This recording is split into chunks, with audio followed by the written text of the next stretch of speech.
When a foolish Shah murdered Mongol diplomats, he unleashed history's most devastating revenge. Join us as we explore how Genghis Khan's wrath transformed flourishing Islamic kingdoms into wastelands, forever changing Central Asia's destiny through unprecedented destruction. Picture this: it's 1218, and Genghis Khan actually wanted peace and trade with the wealthy Khwarezmian Empire. He sent a massive caravan loaded with gold, silver, and precious goods, a gesture of goodwill. But Shah Muhammad II, paranoid and suspicious, made a decision that would haunt history. He accused these merchants of being spies and had them executed. Not stopping there, he then committed an unthinkable diplomatic blunder by having Mongol ambassadors beheaded, their heads sent back to Genghis Khan. In the Mongol world, ambassadors were considered sacred and untouchable. This wasn't just an insult, it was the ultimate declaration of war. Khan's response: "I am the punishment of God. If you had not committed great sins, God would not have sent a punishment like me upon you." The murder of these ambassadors wasn't just another political killing, it was a catastrophic violation of one of the ancient world's most sacred customs. You see, diplomatic immunity wasn't just some fancy idea, it was the glue that held medieval international relations together. When Shah Muhammad executed these envoys, he shattered a code that even the most brutal rulers respected. Think about it. Even in a world of constant warfare, ambassadors could walk into enemy territory knowing they were untouchable. But the Shah, he didn't just kill them, he had them humiliated, their beards burned off, a terrible insult in Mongol culture, and then executed them in public. When Genghis Khan received their severed heads, witnesses say he climbed a hill alone and spent 3 days in silent prayer, planning what would become history's most devastating revenge. Now, let's talk about how Genghis Khan turned his grief into the ancient world's most terrifying war machine. After those 3 days of prayer, he mobilized the largest invasion force anyone had ever seen.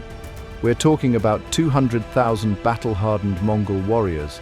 That's like assembling 20 modern football stadiums full of the world's most skilled fighters. But here's what made this army special. Khan didn't just gather soldiers, he completely revolutionized warfare.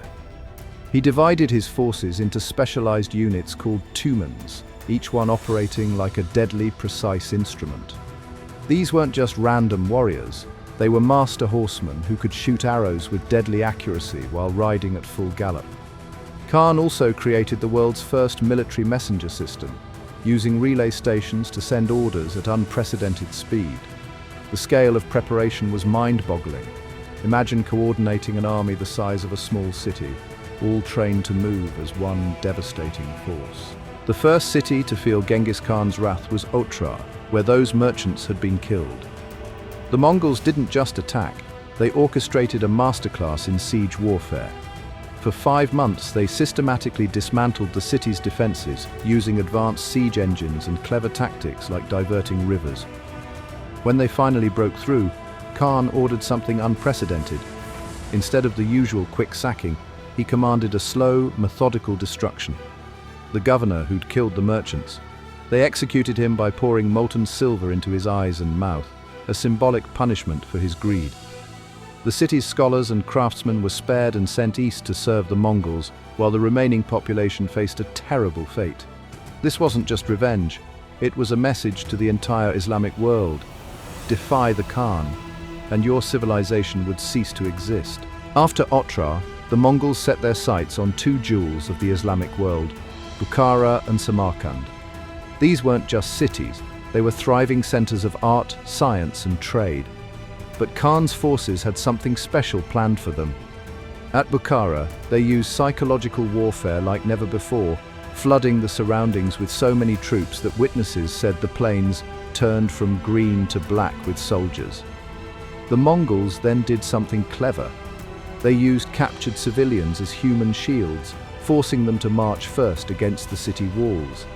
In Samarkand, they showcased military innovation, using catapults to launch flaming projectiles and even explosive powder, creating panic within the walls.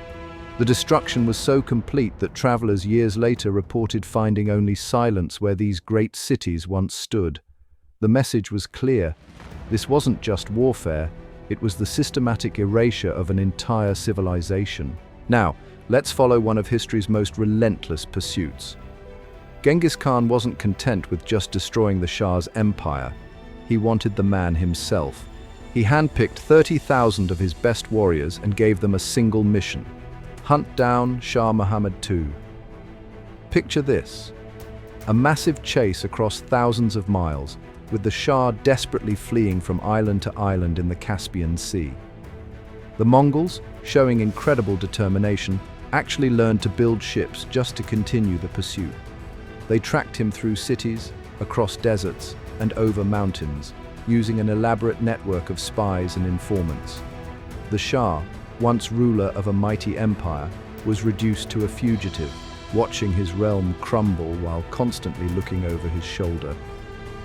He finally died alone on a small Caspian island, a broken man with nothing left of his once great empire. The Mongols didn't just rely on brute force, they were masters of environmental warfare. When traditional siege tactics weren't enough, they turned nature itself into a weapon. Their engineers would study a city's terrain, identifying rivers and water sources that could be manipulated.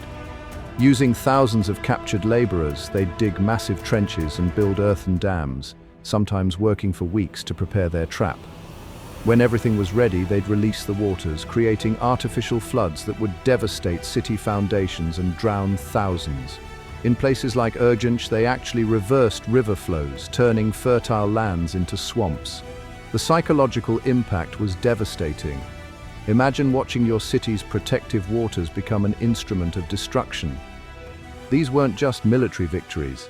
They were demonstrations of the Mongols' ability to reshape the very landscape to serve their vengeful purpose. Let's explore one of history's greatest intellectual tragedies. When the Mongols swept through Central Asia, they didn't just destroy buildings, they erased centuries of knowledge. The great libraries of Merv, Bukhara, and Nishapur housed countless precious manuscripts, scientific discoveries, and philosophical works. Picture this: millions of books, each handwritten with intricate care, containing everything from advanced mathematics to revolutionary medical treatments. Scholars say some books were so valuable that a single volume could buy a mansion. The Mongols used these priceless texts as fuel for fires or threw them into rivers, turning the waters black with ink. When they burned the library of Merv, the smoke reportedly darkened the sky for days. Contemporary accounts tell us that survivors would weep not just for the dead, but for the lost knowledge that could never be recovered. Let's break down the staggering human cost of Genghis Khan's revenge campaign. Historical records suggest that in Merv alone, the Mongols methodically killed about 1.3 million people. That's like wiping out the entire population of a modern city. In fact, some regions lost up to 90% of their inhabitants. Census records from before and after the invasion tell a shocking story. The population of Greater Iran dropped from 2.5 million to just 250,000 people. Cities that once bustled with hundreds of thousands became ghost towns overnight. The agricultural heartland of Central Asia, which fed millions, turned into wasteland. Imagine this: archaeologists have found entire cities buried under sand, their populations so completely wiped out that no one was left to maintain the irrigation systems that kept the desert at bay. This wasn't just warfare, it was demographic apocalypse on an unprecedented scale. The ripple effects of Genghis Khan's revenge transformed Central Asia in ways that echo to this day. Those flourishing centers of learning and culture, they never fully recovered. Think about this. Regions that were once the Silicon Valley of their time, buzzing with scholars and inventors, became backwaters. The devastation was so complete that when Marco Polo traveled through these lands decades later, he still found cities in ruins. The campaign didn't just kill people, it shattered sophisticated irrigation systems, destroyed priceless manuscripts, and erased entire ways of life. Imagine wiping out 90% of the doctors, engineers, and teachers in an entire region. That's essentially what happened. This revenge mission fundamentally altered the balance of power in the medieval world, shifting the center of Islamic civilization westward and creating a power vacuum that would shape geopolitics for centuries to come. Thanks for joining us on this journey through one of history's most devastating acts of revenge. If you found this story as fascinating as we do, hit that like button, subscribe for more historical deep dives, and share with a friend who loves epic tales.